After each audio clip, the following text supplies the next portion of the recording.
ప్రార్థన చేసుకుందాం. ప్రేమ నమ్మకం కలిగిన మా పరలోకపు తండ్రి, మమ్మల్ని ప్రేమించి మీరు ఇచ్చిన ఈ దినాన్ని బట్టి వందనాలు. ఈ దినాన్ని చూడాలని, దినాన్ని బ్రతికుండాలని లోకంలో చాలా మంది అనుకుని కొంతమంది లేకుండా పోయినారు. మమ్మల్ని ఈ దినాన్ని నాయన మమ్మల్ని సజీవ లెక్కలో ఉంచి మరొకసారి నాయన నీ సన్నిధిలో చేర్చుకుని నాయన మమ్మల్ని నాయన నీ కుమారుడిని యేసు క్రీస్తు వారి రక్తము ద్వారా మమ్మల్ని పరిశుద్ధులుగా తీర్చి పరిశుద్ధపరిచి నీ బిడ్డలుగా చేసుకుని నాటి నుండి నేటి వరకు మా జీవితాల్లో మా బ్రతుకులు అనేక మేళ్ళు, మా కంటికి కనపడనివి, మా హృదయానికి గోచరము కానివి, మా తలంపులు కాందని మేళ్ళు మా పట్ల చేసుకుంటూ వస్తున్నావు. ఇదిగో నాయన, మనిషి రొట్టె వల్ల కాదు దేవుని నోట నుండి వచ్చి ప్రతి మాట వల్ల జీవించిన జీవపు మాటలో నాయన మేము విని మర్చిపోయి మోసపోకుండా ఆ మాటలు మా హృదయంలో దాచుకొని వాటి ప్రకారం జీవించి నాయన మరి నిత్యత్వ వారసత్వం పొందే ధన్యత మా అందరికీ దయచేయండి. కొద్ది నిమిషాలు నీ వాక్యపు వెలుగులో మమ్మల్ని ఉంచండి. నీ ఆత్మచేత మమ్మల్ని అందరినీ ముద్దించండి. యేసు క్రీస్తు వారి నామమును బట్టి వేడుకుంటున్నాము తండ్రి, ఆమేన్. ఈ దినాన్ని ఒక గొప్ప మాటని మనం నేర్చుకుందాం.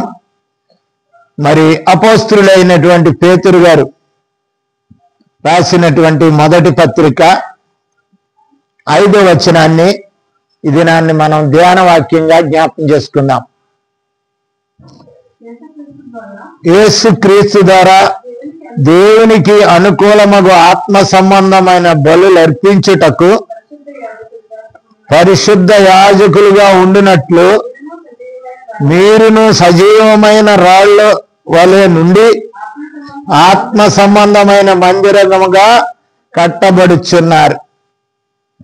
ఈ లేఖన భాగాన్ని మనము మధ్య నుంచి మనం తీసుకున్నట్లయితే మనల్ని ఎందుకు యేసు ప్రభు యొక్క రక్తం ద్వారా మనల్ని శుద్ధీకరించి ఆనాడు మరి ఇశ్రాయేలుకి ఇచ్చినటువంటి యాజకత్వాన్ని తిరిగి మనకి ఇవ్వటానికి మనల్ని ఏమన్నాడంటే ఆ రోజుని ఇశ్రాయేలుని పిలిచి నిర్గమకాండం 28:1 చూసినట్లయితే నిర్గమకాండము 28:1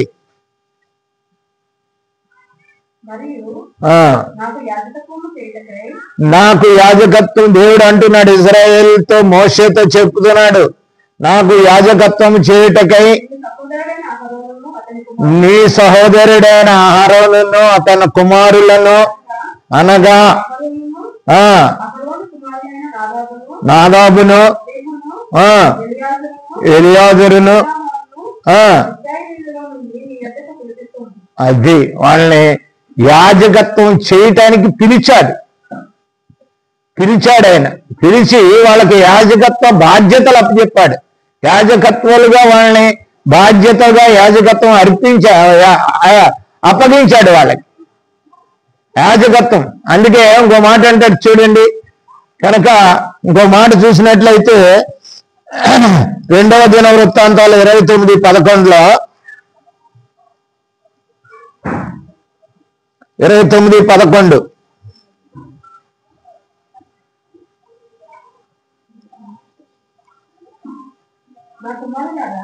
నా కుమారులారా నాకు మీరు పరిచారకులై ఉండి ధూపము వేయించడం. యాజకుని యొక్క కార్యం పనులు ఏమిటంటే ధూపం వేయాలి. కనుక యాజకుడు ధూపం వేసేవాడు. ధూపం అంటే మరి ప్రార్థన చేసేవాడు. యాజకత్వం దేవునికి మానవునికి ఉన్నటువంటి మధ్యవర్తిగా ఉన్నవాడే యాజకుడు. దేవుని సందేశాన్ని మనుషులకు అందించేవాడే యాజకుడు. మోషే మరి ఇశ్రాయేలు జనాంగానికి దేవునికి మధ్యవర్తిగా ఉండి ఏ కష్టం వచ్చినా, నష్టం వచ్చినా, బాధ వచ్చినా, ఏ ఇబ్బంది వచ్చినా, ఏ అవసరత అక్కరత కలిగినా మరి వాళ్ళు కూర్చుని ఒక సమాజముగా కూడి మోషే దగ్గర చెప్పుకునేవారు. మోషే మరి దేవుని దగ్గర ప్రార్థన చేసేవాడు, ధూపము వేసేవాడు యాజకుడిగా. అంత మాత్రమన కాకుండా ప్రత్యక్ష గుడారములో కూడా మరి యాజకత్వం యొక్క పరిస్థితి అహరోను వారి కుటుంబ సభ్యులందరూ కూడా ధూపము వేసేవారు, యాజకత్వం చేసేవారు, దేవుని దగ్గర యాజకులుగా ఉండేవారు. కనుక ఇంకో మాట ఉందా కింద, తన దేవుని సన్నిధిలో నిలుచుటకును ఆ దేవుని పరిచర్య చేయుటకును యెహోవాని మిమ్మలను ఏర్పరచుకొనెను గనుక మీరు అశ్రద్ధ చేయకుడి. యాజకుడు పని అశ్రద్ధ చేయకోకుండా ఉంటాడు. ఆ రోజుల్లో యాజకుడు అనేవాడు ఒక నిష్ఠ కలిగి పరిశుద్ధత కలిగి వాడు మాత్రమే అతి పరిశుద్ధ స్థలానికి వెళ్ళగలిగిన యోగ్యత కలిగిన వాడుగా చూస్తాడు. దాన్ని అశ్రద్ధ చేయకూడదు. కానీ ఈ దినాన్ని మరి యేసు ప్రభు వారు ప్రధాన యాజకుడిగా దేవునికి మనుషులకు మధ్యవర్తిగా రాసిన మొదటి పత్రిక 2వ అధ్యాయము 5వ వచనం 2:5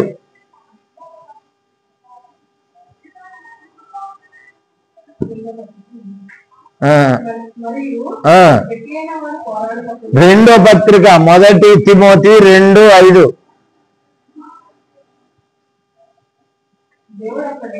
దేవుడొక్కడే దేవునికి నరునికి మధ్యవర్తి అయినటువంటి ప్రధాన యాజకుడు ఒక్కడే, ఆయన క్రీస్తు యేసును నరుడు. కనుక హెబ్రీ పత్రికలో చాలా సార్లు ప్రధాన యాజకుడై ఉన్నాడు, మనకి ప్రధాన యాజకత్వం వహించాడు. మన విషయాలు, మన గురించి, మన పాపాలు, మన అతిక్రమాలు, మన దోషాలు నిమిత్తం అనునిత్యము యేసు ప్రభు వారు మరి ఆ గచ్చమైన తోటలో అనునిత్యము ప్రార్థన చేసేవాడు, ధూపం వేసేవాడు. మన నిమిత్తము మన పాపాలను అర్పించడానికి ఆయన అర్పింపబడ్డాడు. కనుక ఆయన ప్రధాన యాజకుడైనాడు. ప్రధాన యాజకుడిగా మరి ఆయన ఆ రోజుల్లో మరి మోషే సహోదరుడైన అహరోను యొక్క కుమారులు, వాళ్ళ అన్నదమ్ములు, వారి కుటుంబాలు యాజకత్వం చేశారు. ఈనాడైతే ప్రభు అయిన యేసుక్రీస్తు ప్రధాన యాజకుడిగా ఉండి ఆ యాజకత్వ ధర్మాన్ని మనకు అప్పచెప్పాడు. అందుకనే ఇక్కడ పేతురు గారు చెప్తున్నాడు, ఆ రోజునే ఆ ప్రత్యక్ష గుడారములోనికి మరి వెళ్ళాలి అంటే, ఆ ప్రత్యక్ష గుడారములోని అతి పరిశుద్ధ స్థలానికి వెళ్ళాలి అంటే ఒక్క యాజకునికి మాత్రమే అక్కడ ప్రవేశం ఉండేది. కానీ ఈనాడు ఏమైంది తెలుసా, యేసు ప్రభు వారు కల్వరి శిలువ మీద పరిశుద్ధ స్థలానికి అతి పరిశుద్ధ స్థలానికి ఉన్నటువంటి తెరను చింపివేశాడు. ఆ తెరను చిరిగిపోయింది. ఆలయంలోనే ఉన్నటువంటి తెర ఏమైపోయింది, చిరిగిపోయింది. అంటే అది తొలగింపబడ్డది. కనుక యాజకత్వం తొలగింపబడ్డది. ఇప్పుడు యాజకత్వం ఎవరికి యేసు ప్రభు ద్వారా వచ్చిందంటే, ఎవరైతే ప్రభు అయిన యేసు క్రీస్తునందు విశ్వాసం ఉంచి మారు మనసు పొంది రక్షణ పొంది బాప్తిసం పొంది పరిశుద్ధంగా బ్రతుకుతున్నారో వారు దేవుని దగ్గర డైరెక్ట్ గా వెళ్ళిపోయి తెర చిరిగిపోయింది. అతి పరిశుద్ధ స్థలమైనటువంటి క్రీస్తుతో సాన్నిధ్యము పెరిగిపోయింది. క్రీస్తు దగ్గర డైరెక్ట్ క్రీస్తు ద్వారా దేవునితో సహవాసం పెరిగిపోయింది. అది గొప్పతనం. అదే మాటను పేతురు గారు ఇక్కడ మాట్లాడుతున్నటువంటి మాట ఏమిటంటే, మొదటి పేతురు 2వ అధ్యాయం 5వ వచనంలో మాట, పరిశుద్ధ యాజకులుగా ఉండునట్లు. ఎలా ఉండాలి మనము? పరిశుద్ధ యాజకులుగా ఉండటానికి. దీనికి కావలసింది పరిశుద్ధ యాజకత్వము కావాలి అని అంటే మొట్టమొదటిగా మనము సజీవమైన రాయి అయినటువంటి యేసుక్రీస్తు మరి అక్కడే చెప్తాడు, అక్కడ సజీవమైన రాయి అంటాడు. ఆయన సజీవమైన రాయిగా ఆయన ఉన్నాడు.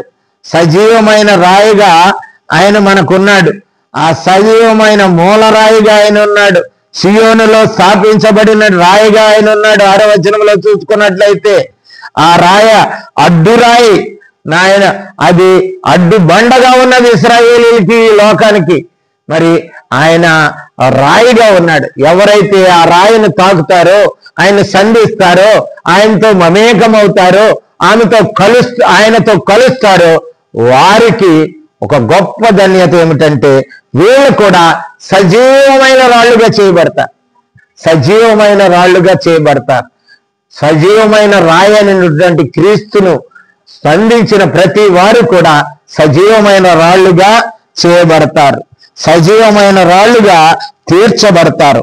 ఆ రాయి నీకు, ఆ సజీవమైన రాయి నీకు జీవాన్ని ఇస్తుంది. నిన్ను ఆయన జీవములో నడిపిస్తుంది. ఆ నిత్యత్వ వారసత్వానికి, నిత్య జీవానికి నిన్ను చేరుస్తుంది. ఆ రాయి అందుకే అది సజీవమైన రాయి. ఆ సజీవమైన రాయిని మరి కలిసిన నీవు సజీవమైన రాళ్ళుగా చేయబడాలి. సజీవమైన రాళ్ళుగా నీవు చేయబడాలి. కనుక మరి అందుకే అంటాడు, ఒక మాట అంటాడు అపోస్తలుడైన పౌలు కొరింథీయులకు రాసిన పత్రిక 14వ అధ్యాయం 15వ వచనంలో, మొదటి కొరింథీ 15. ఆత్మతో ప్రార్థన చేతును, మనసుతో ప్రార్థన చేతును, మనసుతోనూ పాడుదును.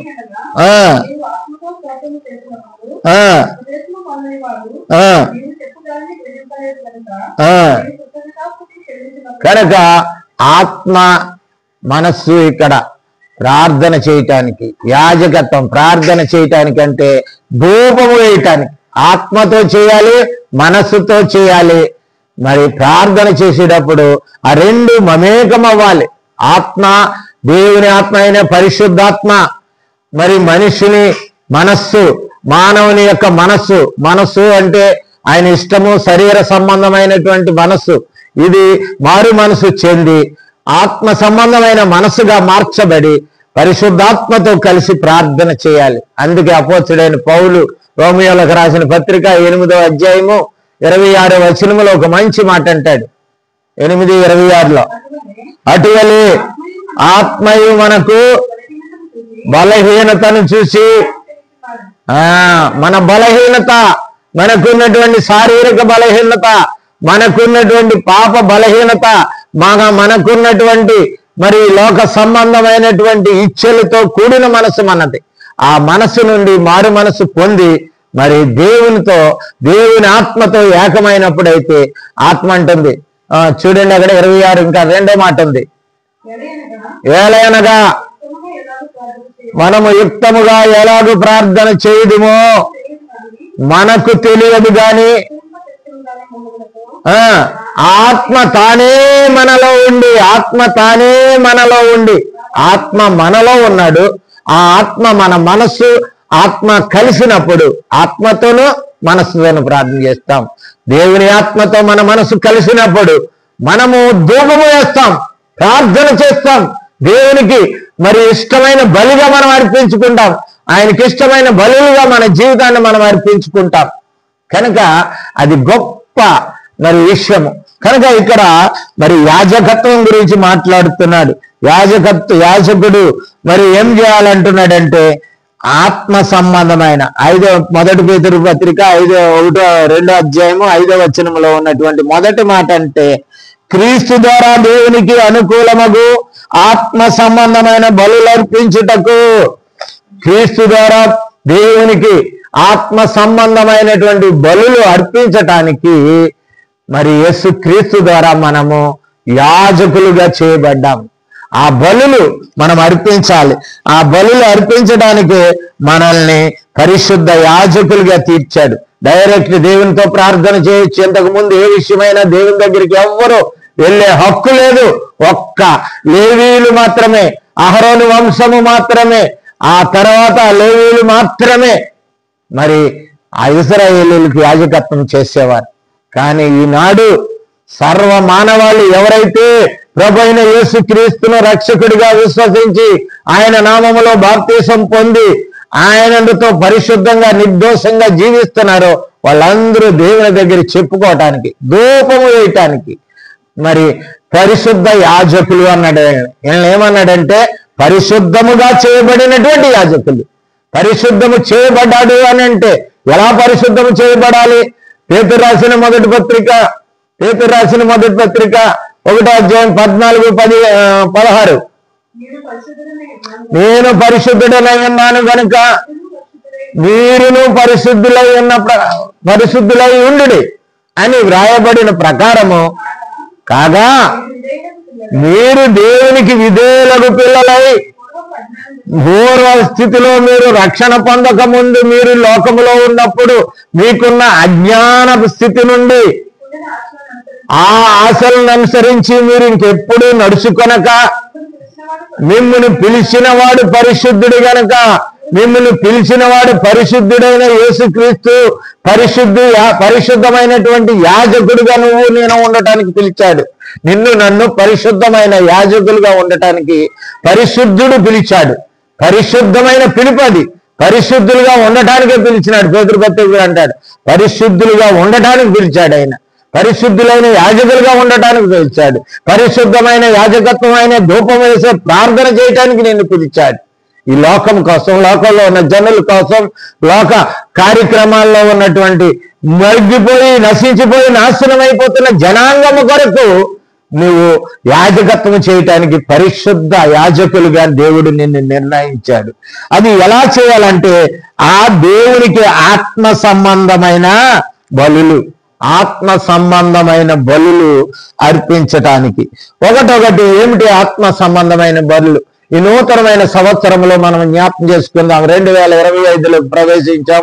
నూతనమైనటువంటి జీవితాన్ని, నూతనమైన పరిస్థితిని ఎంచుకోవడానికి మనము నూతనమైన స్థితిలో మనము ఏ విధమైనటువంటి యాజకత్వం వహించాలి, ఏ విధంగా యాజకత్వం వహించి ఆత్మ సంబంధమైనటువంటి బలులుగా ఎలాగ అర్పింపబడాలో కొద్ది మాటలు నేర్చుకున్నాం. మొట్టమొదటిది ఏమిటంటే, యేసుక్రీస్తుకు విశ్వాసులందరూ ఏమయ్యాలంటే పరిశుద్ధులైనటువంటి వాళ్ళు, యేసుక్రీస్తు నమ్మిన వాళ్ళు దేవుని దగ్గరికి, క్రీస్తు దగ్గరికి, దేవుని దగ్గరగా, క్రీస్తు ద్వారా దేవుని దగ్గరికి అంటే వెళ్ళాలి. దేవుని దగ్గరికి వెళ్ళాలి. ఆయన ద్వారా మాత్రమే సాధ్యం. ఈ లోకంలో యేసు ప్రభు వారు యోహాను సువార్త 14:6 చెప్పాడు, నేనే మార్గమును సత్యమును, నా ద్వారా తప్ప ఎవడునో తండ్రి వద్దకు రాడు. ఆయన దగ్గరికి వెళ్ళాలి అంటే ప్రభు అయిన యేసుక్రీస్తు ద్వారా. ఆయనకి ప్రార్థన చేయాలంటే యేసుక్రీస్తు ద్వారా. నువ్వు పరిశుద్ధుడిగా తీర్చబడాలంటే ఆయన ద్వారా. యాజకుడిగా చేయబడాలంటే క్రీస్తు ద్వారా. కనుక ఆయన ద్వారా దేవునికి పరిశుద్ధ యాజకులుగా ఉండటానికి ఆయన నియమించాడు. కనుక ఎఫెసీ పత్రికలు అదే మాటను అంటాడు 2:18 ఎఫెసీలకు రాసిన పత్రిక, ఆయన ద్వారానే అటు ఇజ్రాయేలీలము అన్య జనాంగమైన మనము ఒక్క ఆత్మ, ఒక్క పరిశుద్ధాత్మే మనల్ని కలిపింది. ఒక్క పరిశుద్ధాత్మ ద్వారా మనం పరిశుద్ధపరచబడ్డాము. దేవునికి మరి యాజకత్వం చేయటానికి, ధూపం వేయటానికి దేవుడు మనకు ధన్యత ఏర్పాటు చేశాడు. మనం బలహీనమైనప్పుడు, మన మనసు బలహీనమైనప్పుడు ఉచ్చరింప శక్యము గాని ఆ మాటలతో దేవునికి యాజకత్వం చేస్తున్నాం. ఈ లోకంలో నశించిపోతున్న వారి కొరకు కానీ, కష్టాల్లో, బాధల్లో, శ్రమల్లో, ఇబ్బందిలో మరి మ్రగ్గిపోయిన జనాంగము కొరకు కానీ, యేసుక్రీస్తుని ఎరగని వారి కొరకు కానీ, యేసుక్రీస్తు ఎవరో తెలియని జనాంగము కొరకు నేను పరిశుద్ధమైన యాజకులుగా చేయబడ్డాం. పరిశుద్ధమైన యాజకులుగా చేయబడటానికి మొట్టమొదటిది ఏమిటంటే దేవునికి దగ్గరగా ఉండాలి. క్రీస్తు ద్వారా దేవునికి దగ్గరగా అంటే వాక్యము ద్వారా, వాక్యములోనే ఉండాలి. నువ్వు వాక్యము ద్వారా ధన్యుడు అవుతావు.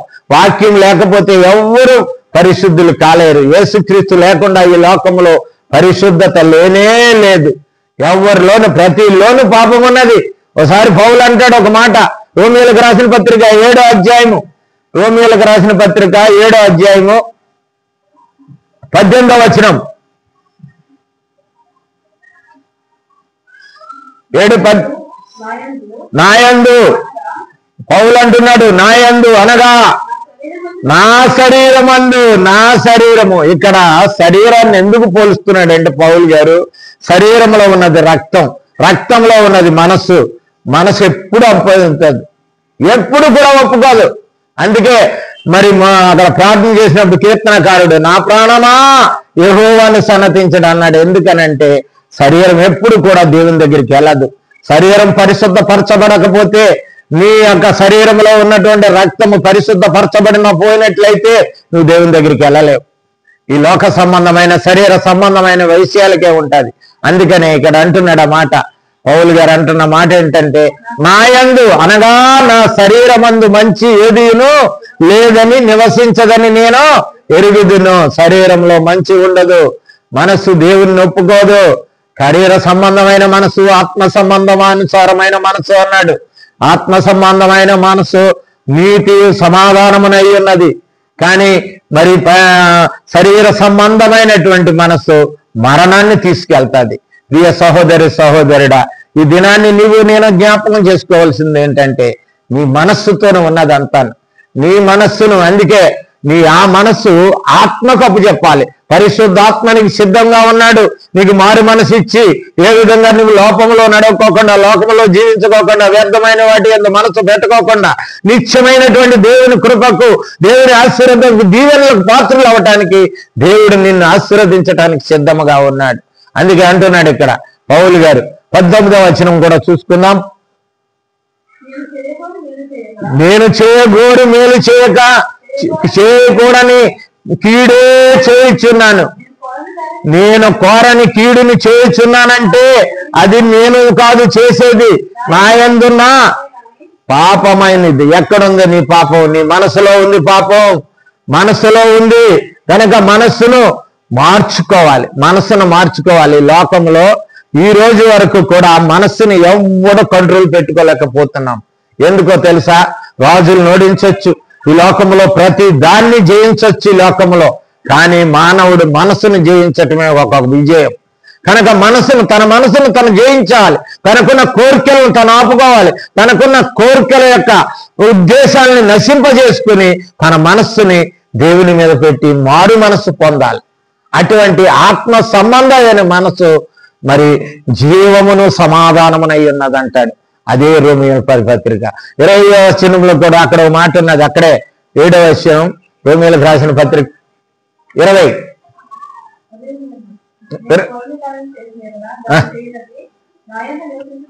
తర్వాత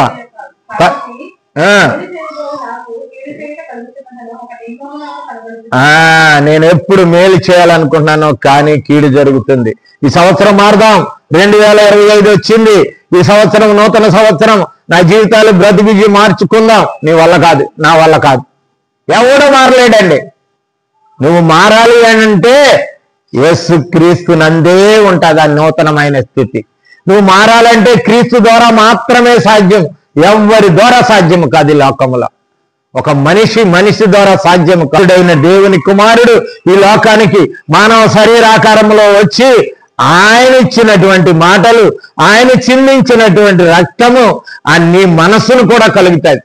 నీ మనస్సును కూడా కడిగి నిన్ను శుద్ధీకరించి నీకు కానీ నీవు నీ స్వాధీనంలో ఉంచుకోవటానికి మనస్సుకు ధన్యత దయచేస్తుంది. అందుకే 22లో అంటాడు చూడండి, 22 అక్కడే, నీ అంతరంగ పురుషుడైనటువంటి ఆత్మను బట్టి దేవుని ధర్మశాస్త్రమునందు నీవు ఆనందించవచ్చు, కానీ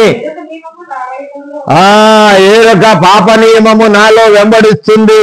నా శరీరములోనున్న ఉన్న పాప నియమము నన్ను శోధిస్తుంది, వేధిస్తుంది, నన్ను పాపానికి లోను చేస్తుంది, పాపకు పాత్రులు చేస్తుంది.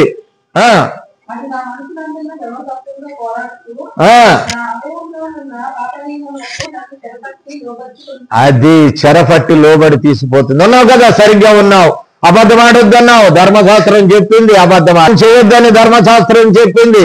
చెడు చేయొద్దని ధర్మశాస్త్రం చేయింది. నేను చెడుని చేయను, ఒకరిని కొడితే నేను కొడతాను, లేకపోతే ఉంటాను. ఇది ధర్మశాస్త్ర నీతి. కానీ మరి అయినటువంటి ఆ యొక్క పరిశుద్ధ యాజకత్వము నీతి ఏమిటి తెలుసా? ఒక కుడి చెంప కొడితే ఎడమ చెంప ఇవ్వు, ఎడ చెంప కొడితే కుడి చెంప ఇవ్వు. నీవు ఇతరులను నిన్ను దూషించే వారిని దీవించు, ఆశీర్వదించు, మేలు చేయి అన్నది. కనుక ధర్మశాస్త్రముకు లోనవటం గొప్ప కాదు. ఈ లోకంలో చాలా మంది ధర్మశాస్త్రానికి లోనైపోతున్నారు. ధర్మశాస్త్రానికి లోనవటం కాదు, మరి ఒకటి క్రీస్తు యొక్క తర్వాత అంటాడు చూడండి 23, 24, అయ్యో నేనెంత దౌర్భాగ్యుడను, ఇంటి మరణముకు లోనగు శరీరము నుండి నన్ను ఎవరు వినిపించును. ప్రభు అయిన యేసుక్రీస్తుకు కృతజ్ఞతాస్తుతులు చెల్లిస్తున్నాను. ప్రియ సహోదరి సహోదరుడా, దేవుని దగ్గరికి వెళ్ళు. ఆయన దగ్గరికి వెళ్ళినట్లయితే ఆయన నీకు దగ్గరగా ఉన్నంత కాలము దగ్గరగా వెళ్ళినప్పుడు నీవు మొట్టమొదటి బలి. రెండవ ఆత్మ సంబంధమైన బలి ఏమిటో తెలుసా? విశ్వాసులందరూ పవిత్రతను పరిశుద్ధతను కాపాడుకోవాలి, పరిశుద్ధముగా జీవించాలి. పరిశుద్ధులుగా ఉండటానికే ప్రభు అయిన యేసుక్రీస్తు లోకానికి వచ్చాడు. కనుక ఆయన పరిశుద్ధుడు కదా, కనుక మనల్ని కూడా పరిశుద్ధంగా ఉండటానికే వచ్చాడు. మరి మన జీవితంలో ఆ పరిశుద్ధత మనం కలిగి ఉన్నామా? ఆ పరిశుద్ధత ఉండటానికి ప్రభు ఇందాక చదువుకున్నాం మనం పేతురు రాసిన పత్రిక 14 ఆఖరి మాట చూడండి, 17వ వచనం 1 పేతురు మొదటి పత్రిక.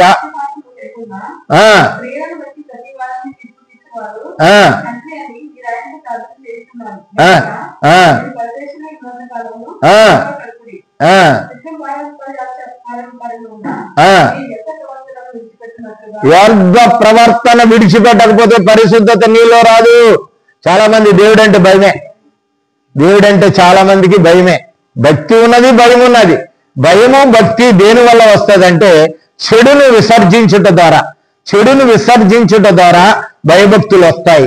అందుకే మరి అక్కడ 8:13 అన్నాడు, సామెతల గ్రంథం 8:13 అంటాడు, జ్ఞాని అయినటువంటి సోనము యెహోవా యందు భయభక్తులు కలిగి ఉండుట అనగా చెడుతనమును అసహించుకోవాలి. విడిచిపెడుతున్నారు చాలా మంది, మళ్ళీ పట్టుకుంటున్నారు, కానీ అసహించుకోవట్లేదు. ఈ రోజుని నువ్వు పరిశుద్ధత కావాలంటే, మరి దేవుని దగ్గర యాజకత్వం చేయాలి అని అంటే ఆత్మ సంబంధమైన బలులుగా నువ్వు అర్పింపబడ్డవాళ్ళదే. రెండవ దానిగా ఏం చేయాలంటే చెడుతనాన్ని అసహించుకొని పరిశుద్ధుడిగా మార్చబడాలి. ఆయన పరిశుద్ధుడు గనక, పరిశుద్ధుడిగా పిలిచాడు గనక మనం కూడా పరిశుద్ధంగా మార్చబడాలి. మూడోది ఏంటంటే మరి ఆయన ద్వారా మరి మన శరీరాన్ని సజీవముగా దేవునికి అప్పచెప్పాలి. రోమియోలకు రాసిన పత్రిక 6వ అధ్యాయము 6వ వచనం ఏమనగా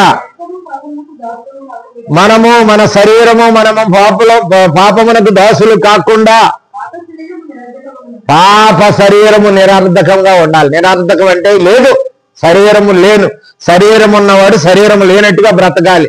దేవునిలో ఉన్నాడు అంటే నా శరీరం లేదంటే లేదని కాదు, శరీర కోరిక లేదు, శరీర ఇచ్చ లేదు, శరీర ఆలోచన లేదు, శరీరమైనటువంటి ఆ విషయాలు ఏమీ లేదు ఆయనకి.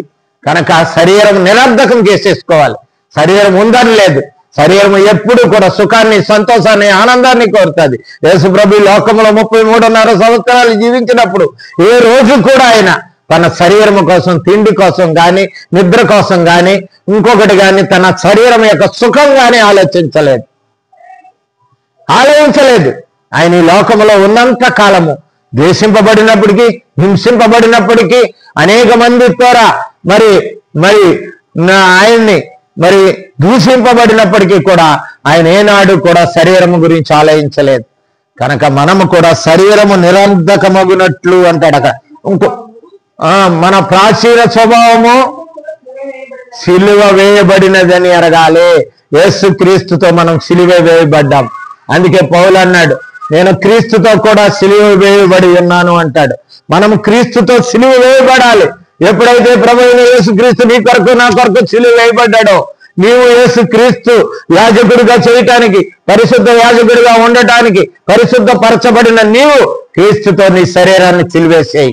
నీ శరీర కోరికలు లేవు, అది అర్థం లేకుండా నిరర్ధకమైపోయిన శరీరం. అందుకంటాడు పౌలు గారు రోమియోలకు రాసిన పత్రిక 12వ అధ్యాయము 1-2 కాబట్టి సహోదరులారా,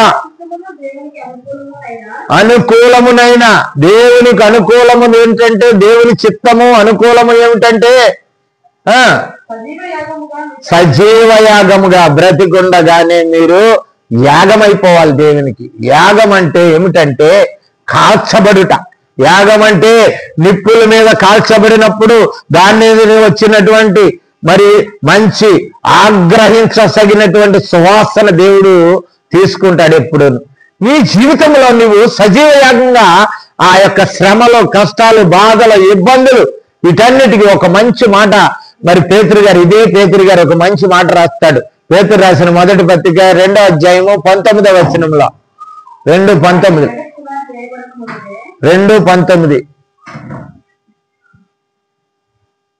మొదటి పత్రిక 2:19 ఎవడైనను అన్యాయంగా శ్రమ పొందుచు దేవుని గురించి, క్రీస్తుని గురించిన మనస్సాక్షి కలిగి దుఃఖమును సహించిన ఎడల అది అది హితమగును.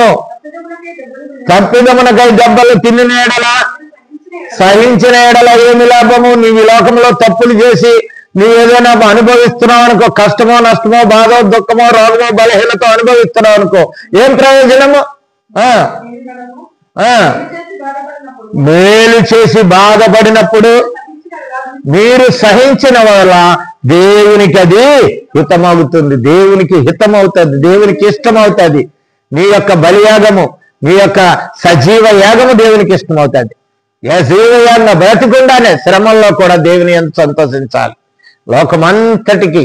కనుక ఈ ఒక్కసారి మాట చెప్పాలి అనంటే, ఈ లోకంలో మానవుడు అనుకుంటాడు యేసుప్రభుని నమ్ముకుంటే, చాలా మంది క్రైస్తవులు ఏమనుకుంటున్నారంటే, యేసుప్రభుని నమ్ముకుంటే మరి ఆ డబ్బు వస్తుందనో, యేసుప్రభుని నమ్ముకుంటే రోగాలు పోతాయనో, యేసుప్రభుని నమ్ముకుంటే మరి మాకు ఉద్యోగాలు వస్తాయనో, యేసుప్రభుని నమ్ముకుంటే మాకున్నటువంటి సమస్తమైనటువంటి దారిద్ర్యం పోయి, మాకున్న సమస్యలు పోయి సమాధానం పొందుతామేమో అనుకుంటాం. కానీ యేసుప్రభుని నమ్ముకోవటం వల్ల దొరికేది ఏంటో తెలుసా? ఒకటి మనుషులకు అందరికీ వచ్చు శ్రమలు, మీకు కూడా మనకి కూడా వస్తాయి క్రైస్తవులకి. అందుకే అపోస్తుడైన పౌలు కొరింథీయులకు రాసిన మొదటి పత్రిక 10వ అధ్యాయము 13వ వచనములో అంటాడు, 10:13 సాధారణంగా మనుషులందరికి కలుగు తప్ప మరేది మనం మీకు సంభవింపలేదు. దేవుడు నమ్మదగిన వాడు, అంతకంటే ఎక్కువగా శోధించడు. అంతేకాదు అది తోడు అంటారు, దాన్ని తోడు ఉంటాడు. షడ్రక్ మేషక్ అబేద్నెగోలు ఆ విగ్రహానికి, నెబుకద్నెజరు చేయబడినటువంటి విగ్రహానికి, ఆ బంగారు ప్రతిమకు నమస్కారం చేయనప్పుడు వాళ్ళని అగ్నిగుండములో వేసినాడు. అగ్నిగుండములో వేసినా కూడా వాళ్ళు భయపడలేదు. మీ యొక్క బొమ్మకు మేము సాష్టాంగ నమస్కారం చెప్పము. మన క్రైస్తవులు ఈ రోజున లోకానికి లోబడిపోతున్నారు, లోక పరిస్థితులకు లోబడిపోతున్నారు, లోకంతో మమేకమైపోతున్నారు. ప్రత్యేకత లేకుండా పోయింది. ఆ రోజుని షడ్రక్ మేషక్ అబేద్నెగోలు ప్రత్యేకమైన జనాంగముగా ఆ యొక్క బబులోను సామ్రాజ్యములో ఆ ప్రతిమ మొక్కనందుకు వాళ్ళని కూడా శాసన ప్రకారం మంటల్లో వేసినప్పుడు వాళ్ళకి మంట వాసన కూడా తగలకోకుండా దేవుడు కాపాడండి. అది నీకు నాకు కూడా దేవుడు ఏం చేస్తాడంటే, నువ్వు సజీవంగా యాగమైపోయినప్పటికీ దేవుని తోడు నీకుంటాడు. ఎంత కష్టాల్లో ఉన్నా అది క్రైస్తవుని నేర్చుకోవాలి. దేవుని తోడు ఎప్పుడు మనకు పోదు. అందుకే నమ్మదగిన వాడు కనుక అని అంటారు. కొరింథీ పత్రికలో కింద ఒక మాట ఉంది, అక్కడ 14వ వచనంలో మంచి మాట ఉంది. కాబట్టి నా ప్రియులారా విగ్రహారాధనకు దూరముగా పారిపోండి. అది కనుక మనము లోకాను అనే విగ్రహానికి, ధనం అనే విగ్రహానికి, కోరికలు, శారీర కోరికలు అనే విగ్రహానికి, దురాశ అనే విగ్రహానికి, అత్యాశ అనే విగ్రహానికి, ఈ లోక సంబంధమైన జీవితం అనే విగ్రహానికి దూరంగా వెళ్ళిపోవాలి క్రైస్తవుడు. అప్పుడు పరిశుద్ధుడు అవుతాడు. సజీవ యాగం అంటే అది. సజీవ యాగం రెండో మాట ఉంటుంది చూడండి. సజీవ యాగం రోమలకు రాసిన పత్రిక 12వ అధ్యాయము 2వ వచనం, 12:2 ఇది ఎట్లాగా అనుభవించినాడు ఒక విగ్రహం క్రైస్తవుడికి. అయితే అదే క్రైస్తవుడు చేస్తున్నాడు ఈ రోజుని. అయిపోయినాడు క్రైస్తవుడు. ఈ రోజుని అలాంటి సాధారణము కనుక ప్రభు అయిన యేసుక్రీస్తు నీ ద్వారా నీకు ఒక వచ్చినాడు. ఆయనకి ఒక పరిశుద్ధ యాజకుడిగా నువ్వు ఉండాలని, నిన్ను చేయాలని దేవుడు తన ప్రియమైన పరిశుద్ధ రక్తం ద్వారా నీ పాపాలు శాపాలు కడిగి నువ్వైతే పరిశుద్ధత పోగొట్టుకుంటున్నావు, ఏకమైపోతున్నావు. లోకము క్రైస్తవుల్లో ఉండిపోతుంది. కానీ ఉన్నప్పటికీ చేప ఉప్పు సముద్రంలో ఉప్పు ఉంటుంది. ఉప్పులో నీటిలో ఉన్నప్పటికీ చేప ఉప్పుగా ఉండదు, చేప చప్పగానే ఉంటుంది. క్రైస్తవుడు కూడా అదే విధంగా ఉండాలి. మరి లోకంలో ఉన్నప్పటికీ లోక ఆచారాలు కానీ, లోక పద్ధతులు కానీ, లోక ఆశలు కానీ, లోక స్థితి కానీ క్రైస్తవుడు అంటుకోకూడదు. క్రైస్తవుడు ఒక ప్రత్యేకమైన వాడు. పరిశుద్ధుడు అంటే ప్రత్యేకమైన వాడు. లోకం చేసేది చేయడు, లోకం మాట్లాడినట్లు మాట్లాడడు, లోకం ఉండే స్థితిలో ఉండడు. అది సజీవ యాగం. లోక మర్యాదను అనుసరించక ఉత్తమమును అనుకూలమైనటువంటి పరీక్షించుకొని తెలుసుకున్నట్లు మన మనస్సు మారాలి. అందుకే మనస్సు ప్రార్థన చేయాలి. ధూపం వేయాలంటే నీ మనస్సు సరైనది ఉండాలి. మనస్సు మారాలి. మనస్సు మారిన వాడిగా ఉండాలి. మనస్సును మార్చుకోవాలి. మనస్సు మార్చుకొని జీవించాలి. మనస్సు మారిన స్థితిని దేవుడు కోరుకుంటున్నాడు. కనుక మూడవ ఆత్మీయమైనటువంటి ఆధ్యాత్మికమైనటువంటి మరి ద్వారా దేవుడు ఏమి చెప్తున్నాడంటే ఆత్మ సమాధి ఏంటంటే సజీవ యాగంగా సమర్పించుకో. మరి లోకముతో పొత్తు లేకుండా దేవునికి విధేయులై ఉండాలి. లోకముతో పొత్తు లేకుండా దేవునికి విధేయతగా ఉండాలి. ఎల్లప్పుడూ దేవునికి స్తుతి యాగం చేయాలి. కీర్తనకారుడు ఒక మంచి కీర్తన 14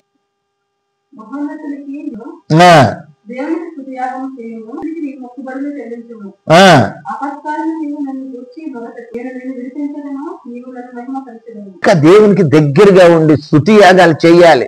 అది స్తుతించటానికే నువ్వు నేను ఉన్నాం ఈ లోకంలో.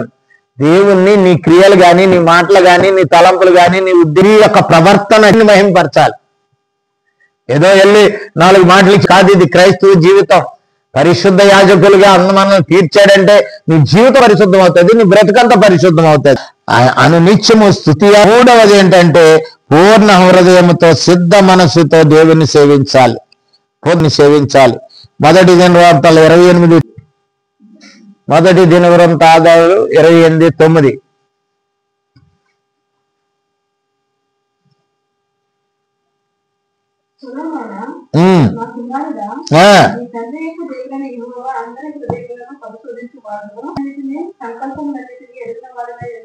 అది గమనించాలి. క్రైస్తవ చేసేస్తున్నాను కదా, పిల్లి పాలు తాగినట్లు కొండలో తలకాయట్టి లోకంలో దీనాన్ని చూడలేదు అనుకుంటే పొరపాటు. కనుక దేవుడు నిన్నెరుగును, నీ హృదయాన్ని ఎరుగును, నువ్వు నడుస్తున్న నడవడిక, నీ ఆలోచన, తలంపు సమస్తము ఎరిగిన వాడు అంటున్నాడు. ఎరుగుదును సొలొమోనా అంటున్నాడు. ఇంకో మాట అన్నాడు కింద.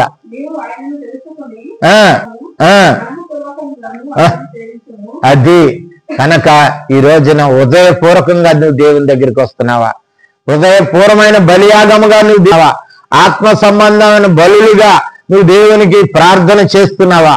నా జీవితాన్ని నీకు బలిగా అప్పచేస్తున్నాను, నీకు ఒక ధూపము, నా జీవితమే నీకు సమర్పణ అని నువ్వు ఉన్నట్లయితే రోమీయులకు రాసిన పత్రిక, ఎఫెసీయులకు రాసిన పత్రిక 5వ అధ్యాయం 42వ 5వ అధ్యాయము 1-2 5:1-2 రాసిన పత్రిక 5వ అధ్యాయం 1-2. కావున ప్రియములే దేవుని పోలి నడుచుకొనుడి, క్రీస్తు దేవునికి అర్పణగాను బలిగాను అర్పించుకొనేను. మన కొరకు బలిగా అర్పించుకున్నాడు. అలాగుననే ప్రేమ కలిగి నడుచుకున్నాడు. క్రీస్తులాగా బ్రతికినప్పుడే క్రైస్తవుడు అవుతాడండి. లాగా బ్రతక క్రైస్తవుడు ఎట్లాగా అవుతాడు? వాడు ఆత్మీయ బలులు ఎలాగ అర్పించగలడు?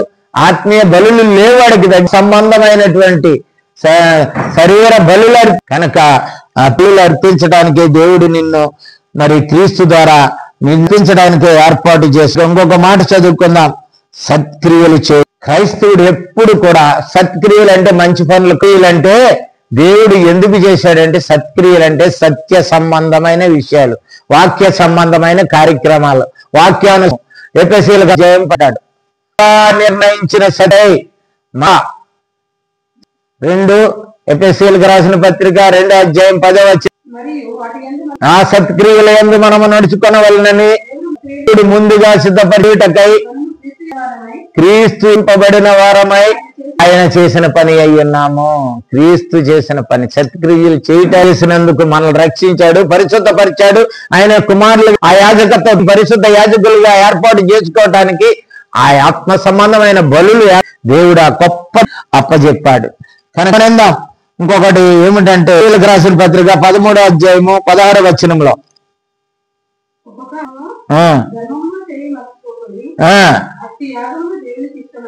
ఏంటో సత్క్రియ అంటే ఉపకారం, అపకారికి ఉపకారం చేయాలండి. క్రైస్తవుడు ఉపకారం చేసిన వాళ్ళకి ఉపకారం చేస్తారు, మేలు చేసిన వాళ్ళకి మేలు చేస్తారు. మరి ఆత్మసంచడం అంటే ఏంటి తెలుసా? కీడు చేసిన వాడు. క్రైస్తవుడి లక్షణం ఏంటంటే కీడు చేయని వాళ్ళకి మరి ఇంకొకటి ఆతిథ్యం అనేది దేవునికి ఆత్మ సంబంధమైన అయినా సరే ఆతిథ్యం చేయాలి, భోజనం పెట్టడం కాదు. క్రీస్తులోనికి ఆతిథ్యం ఇవ్వాలి, క్రీస్తులోనికి వాడిని ఆహ్వానించాలి, సంతృప్తిగా రసపరచాలి వాక్యము ద్వారా. కనుక ఇంకో మాట అంటే శాసన పత్రిక 12వ అధ్యాయము 13వ వచనం.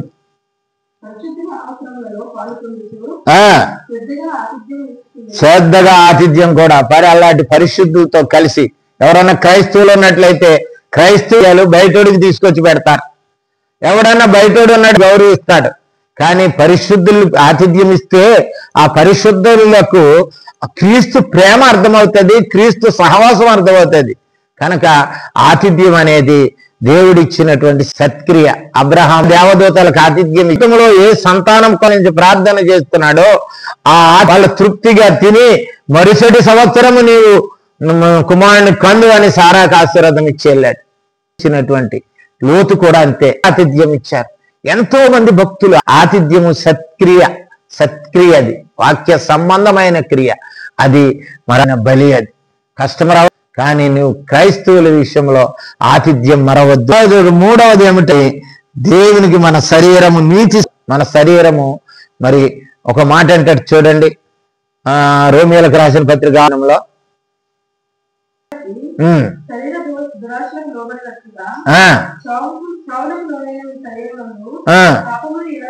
అది పాపమును ఏలే శరీరం మంది. కనుక పాపం అనేది ఏలటానికే మనం ఆసన్నమై ఉన్నాము మన శరీరములో. కానీ ప్రభు ఆత్మ సంబంధమైన బలిగా ఉండాలంటే ఏమంటున్నాడంటే 13:3 అక్కడే మరి అప్పగింపకుడి దుర్నీతి సాధనములుగా అప్పగింపుకో. వాళ్ళు దుర్నీతి సాధనం నీ చేతులతో చేస్తున్నావు, నీ మనసుతో చేస్తున్నావు, నీ యొక్క కాళ్ళతో చేస్తున్నావు, నీ యొక్క శరీరంతో దుర్నీతి సాధనం అయిపోతుంది. నీతి సాధనం అంటే చెడని కాదు, దేవునికి ఉపయోగపడకపోతే దుర్నీతి సాధనమే. దీనికి ఉపయోగపడలేదు దేవుడిది, వాడు దుర్నీతి సాధనంగానే ఉపయోగపడుతున్నాడు. కనుక తర్వాత మాట అంటాడు, మృతులలో నుండి మిమ్ముని మీరే అప్పగించుకోండి. 19లో మనం చదువుకుంటాం ఒక మాట చూడండి ఎలాగ అప్పచెప్పుకోవాలో. మీ దేహము మీ దేవుని వల్ల మీకు అనుగ్రహం 19 మీ దేవుని వల్ల మీకు అనుగ్రహింపబడి మీలో ఉన్న పరిశుద్ధాత్మక ఎరుగరా ఎత్తు కాదు విలువ పెట్టి కొలబడిన వారు గనక మీ దేహములతో మీ దేవునిగా ఉపయోగపడి ఆయనకి ఆలయముగా కట్టబడాలి. మూడవ మాట ఏంటంటే మరి ఆలయముగా కట్టబడటానికి రాళ్ళు నీతి రాళ్ళుగా. ఈ యొక్క పేతురు పత్రికలో మాట అంటాడు, ఏమంటాడు? సజీవమైన రాళ్ల వలె, సజీవమైన రాళ్ళును కలిగిన రాళ్ళు, యేసుక్రీస్తున్న రాళ్లుగా నువ్వు చేయబడినట్లయితే దాన్ని దేవుడు మందిరముగా కడతాడు, నిన్ను ఒక మందిరముగా కట్టుకుంటాడు. అలా కట్టబడినట్లయితే నువ్వు సజీవమైన క్రీస్తులైతే నువ్వు దేవాలయంగా చేయబడతావు అంటాడు. ఇంకొక మాట ఉన్నది చూసుకో, విశ్వాసులు ఒకరినొకరు ప్రజలందరి కొరకు ప్రార్థన కొరకు ఒకరు ప్రార్థన చేయాలి. ఇదే ధూపం అంటే. ధూపం అంటే ఏదో కాదు, మరి ఈ భూదేశో గీ భూదేశో ధూపం వేయటం కాదు, సాంబ్రాణేశో. ధూపం అంటే ప్రార్థన. ధూపం అంటే ప్రార్థన. నీకు అర్హత ఇచ్చాడు, నీకు హక్కు ఇచ్చాడు, నీకు ఒక సన్నిధి ఇచ్చాడు. ఆనాడు యాజకుడు ఏ విధంగా అతి పరిశుద్ధ స్థలంలోకి వెళ్ళి మరి ధూపం వేశాడో ఈ రోజున క్రైస్తవుడు కూడా తను పరిశుద్ధుడే ధూపం వేయాలి, పరిశుద్ధమైన క్రైస్తవుడే ధూపం వేయాలి అనేకల కొరకు. తిమోతికి రాసిన మొదటి పత్రిక 2వ అధ్యాయం 1వ వచనం 2వ వచనంలో అంటాడు చూడండి, భక్తి మాన్యత కలిగి నెమ్మదిగాను సుఖముగాను ఉండు నిమిత్తము అన్నిటికంటే ముఖ్యముగా మనుషులందరి కొరకును రాజుల కొరకును అధికారులందరి కొరకును విజ్ఞాపనములను ప్రార్థనలను యాచనలను కృతజ్ఞతాస్థుతులు చెల్లించాలి. దేవునికి ఎప్పుడు కూడా యాచనలు చేయాలి, ప్రార్థన చేయాలి, యాజకత్వం చేయాలి, అందరి కొరకు విజ్ఞాపన చేయాలి. అది నీకు ధర్మం, అది యాజక ధర్మం. అది అనేక మంది కొరకు దేవుని సన్నిధిలో మొరపెట్టాలి. అనేక ఇశ్రాయేలు తప్పుల కొరకు, ఇశ్రాయేలు చేసిన తప్పుల కొరకు మోసే ఆరోనులు దేవుని సన్నిధిలో బలిపీఠాలు కట్టి వాళ్ళ యాజాలు మరి ధూపం వేశారు, బలిపీఠాలు కట్టారు వీళ్ళు చేసిన తప్పుల కొరకు. దేవుడు పక్కకుండండి, మేము వాళ్ళ సర్వనాశనం చేస్తామంటే, దేవా వాళ్ళని క్షమించి దేవా, నువ్వు ఈ ప్రజలు నువ్వు ఏర్పాటు చేసుకున్నావని అడిగాడు. క్రైస్తవుడు కూడా అనేక మంది దూషించినప్పుడు కానీ అక్కడ చెడు వారిగా ఉన్నప్పుడు క్రైస్తవుడు కూడా ఆ యొక్క ధూపము వేయాలి, ఆ యొక్క ధూపం చేసే పరిస్థితి క్రైస్తవుడు. మరి మూడవ ఆత్మ సంబంధమైనటువంటి బలి ఏమిటంటే ప్రకటించాలి. క్రైస్తవుడు ఏమిటంటే ప్రకటించాలి, విశ్వాసులందరూ ప్రకటించాలి, ప్రార్థన చేయాలి. అపోస్తలుల కార్యం 4:37 మాట ఉంది.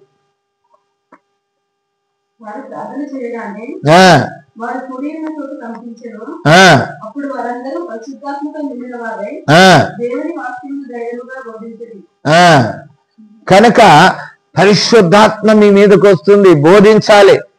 కనుక ఎక్కడైతే బోధించొద్దని అపోస్తులకు మరి వార్నింగ్లు ఇచ్చారో ఆనాడు అక్కడే అత్యధికంగా బోధించారు. ఈనాడు సమాజంలో నీకు నాకు వ్యతిరేకత ఉండొచ్చు, మతోన్మాదులు వచ్చి అనేక మంది దుష్టుడు వాళ్ళని ప్రేరేపించి అనేక మందిని శిక్షించి హింసించి, ఆ రోజున అపోస్తులు 12 మంది హతసాక్షులు అయ్యగలిగారు. వాళ్ళ శరీరం మీద బ్రతికుండగానే తోలుబలు చేశారు, భయంకరమైన స్థితిలో హతసాక్షులు అయ్యారు. ఈనాడు క్రైస్తవుడు కట్టి శ్రమలు లేవు. అయినప్పటికీ నీ మనసులో నువ్వు ఉన్నయించుకున్నట్లయితే దేవుని కాపుదల నీకు వస్తుంది. కనుక అందుకే అప్పుడు ఏ బోధ అయితే నువ్వు చేస్తున్నావో ఆ బోధలో నువ్వు చేస్తున్నటువంటి ప్రకటన ప్రార్థనలో దేవుడు నీకు తోడుగా ఉంటాడు. అందుకే అంటాడు లోకా 22:19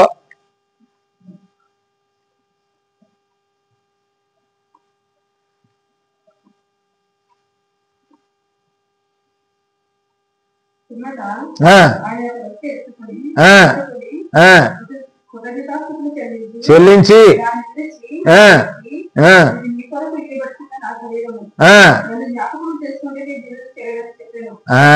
ప్రభువుని జ్ఞాపకం చేసుకోవాలి. ఆయన ఏ విధముగా అందరి కొరకు ప్రార్థన చేశాడు, ఏ విధంగా తన శరీరాన్ని సమర్పించాడు చేసుకోవాలి. 4వ మాట ఏంటంటే ఈ వచనంలో 4వ మాట ఆత్మ సంబంధమైన మందిరముగా కట్టబడుచున్నారు. ఈ మాటను 2 మాటలు నేర్చుకున్నాం. ఆత్మ సంబంధమైన కట్టడం. మొట్టమొదటిది మనం నేర్చుకున్నది ఏంటంటే మరి ఆత్మ సంబంధమైన బలులు, 2వది మరి పరిశుద్ధ యాజకులు, 3వది సజీవమైన రాళ్ళు, 4వది ఆత్మ సంబంధమైన మందిరముగా కట్టబడుట. హెబ్రీయులకు రాసిన పత్రిక 10వ అధ్యాయం 19-22.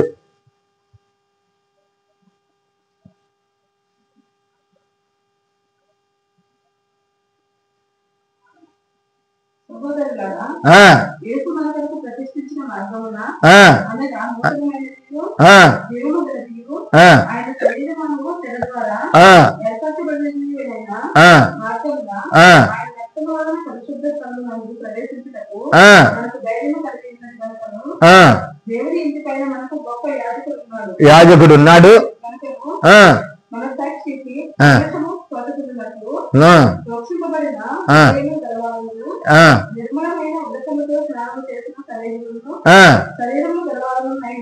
ఉండి కలిగి ఆయన సన్నిధానానికి చేరినప్పుడు, ఆయన్ని సంధించినప్పుడు, క్రీస్తు ద్వారా దేవుని సన్నిధికి చేరినప్పుడు నీవు నీ శరీరాన్ని, అదే హెబ్రీ పత్రిక 3వ అధ్యాయం 6వ వచనంలో అంటాడు, 3:6 క్రీస్తు కుమారుడై ఉండి నమ్మకముగా ఉన్నాడు ఆయన.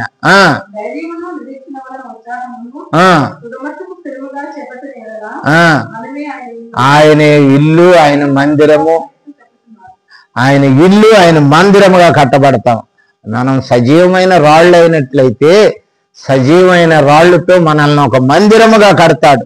ఒక మందిరముగా ఆయన ఆత్మ సంబంధ మందిరంగా కడతాడు. అదే ఎఫెసీయులకు రాసిన పత్రిక 2 మాటలు నేర్చుకుందాం. ఎఫెసీయులకు రాసిన పత్రిక 4వ అధ్యాయం 11-12.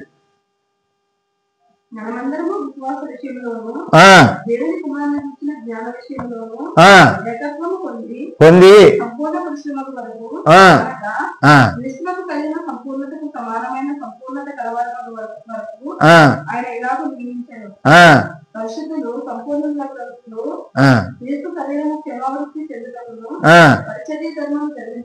జరిగించుటకును అపోస్తులుగాను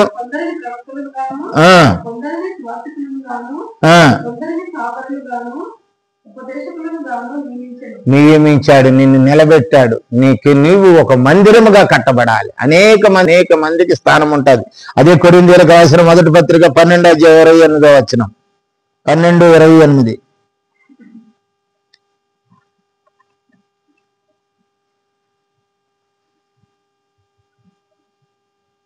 మరియు దేవుడు సంఘములో మొదటి కొందరిని అపోస్తలుగాను, పిమ్మట కొందరిని ప్రవక్తలుగాను, పిమ్మట కొందరిని బోధకులుగాను, అటు పిమ్మట కొందరిని అద్భుతములు చేయవారిని గాను, తర్వాత కొందరిని స్వస్థపరిచి కృపావరములు చేయవారిని గాను, కొందరిని ఉపకారములు చేయవారిని గాను, కొందరిని ప్రభుత్వములు చేయవారిని గాను, కొందరిని నానా భాషలు మాట్లాడేవారి గాను నియమించారు. అందరూ అపోస్తలులా? సరిపోద్ది. కనుక అందరినీ వారి వారి పని అప్పచెప్పాడు. ఇది మన శరీరంలో అవయవాలు ఎలాగున్నాయో సంఘములో కూడా ప్రతి వారికి ఒక్కొక్క బాధ్యత ఉన్నది. దేవుని చిత్త ప్రకారం ఆయన ఏర్పాటు చేసుకున్నాడు. రోమీయులకు రాసిన పత్రిక 12:18 ఓ మాట అంటాడు. 12:18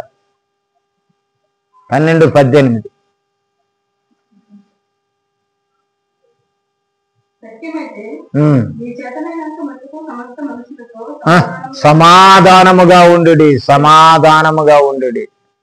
కనుక మనమందరము సమాధానముగా తన చిత్త ప్రకారము మనల్ని మందిరముగా కట్టడానికి. కనుక ఆఖరిగా మనం మళ్ళీ ఒక మాట నేర్చుకుందాం. అదే మాటను యేసుక్రీస్తు ద్వారా దేవునికి అనుకూలమగు ఆత్మ సంబంధమైన బలులుగా మనం అర్పించడానికి, పరిశుద్ధ యాజకులుగా చేయబడటానికి, సజీవమైన రాళ్ల వలె ఉండి ఆత్మ సంబంధమైన మందిరంగా కట్టబడటానికి దేవుడి నూతనమైన సంవత్సరంలో ఆటి రీతిలో మనల్ని కూడా ఆశీర్వదించును గాక.